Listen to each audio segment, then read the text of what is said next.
আজকের পর থেকে আপনার প্রিয়জন বা বন্ধু বান্ধব আপনার সাথে আর চিটিং করতে পারবে না। ইমো, হোয়াটসঅ্যাপ, মেসেঞ্জারে এসএমএস করে যদি ডিলিট করে দেয়, আপনি পুনরায় কিন্তু সেই মেসেজগুলো দেখতে পারবেন। এটার জন্য আপনাকে ফোনের মধ্যে একটি সেটিংস অন করতে হবে, তাহলে কিন্তু ইমো, হোয়াটসঅ্যাপ, মেসেঞ্জারে মেসেজ করে যদি ডিলিট করে দেয়, আপনি কিন্তু এসএমএস গুলো পুনরায় দেখতে পারবেন।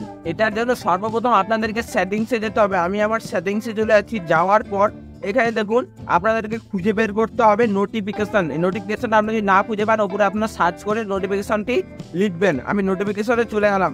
যাওয়ার পর এখানে দেখুন নোটিফিকেশন হিস্টোরি। এই নোটিফিকেশন হিস্টোরিতে আপনারা ক্লিক করবেন। অনেকটা ফোনে কিন্তু অনেক রকমেরই অন্য অন্য জায়গাতে কিন্তু নোটিফিকেশন হিস্টোরি থাকে। আমি কিন্তু এখানে আমার নোটিফিকেশন হিস্টোরি আছে। এখানে যাওয়ার পর এই সেটিংসটি কিন্তু আপনাদের অনেকেরই অফ থাকবে। আপনারা কিন্তু এই সেটিংসটি অন করে নেবেন। এটা করে নেওয়ার পর তারপর দেখুন এখানে হোয়াটসঅ্যাপ যদি আমি ক্লিক করি, দেখুন এখানে আমি দেখতে পাচ্ছি যে কে কে আমার মেসেজগুলো ডিলিট করছে। এইভাবে কিন্তু আপনারা দেখতে পারবেন। এখানে দেখুন মেসেঞ্জারে যদি আমি ক্লিক করি, তাহলে দেখুন এখানে যেখানে আমি মেসেঞ্জারে মেসেজ ডিলিট হচ্ছে সেখানে কিন্তু সম্পূর্ণ এখানে আছে।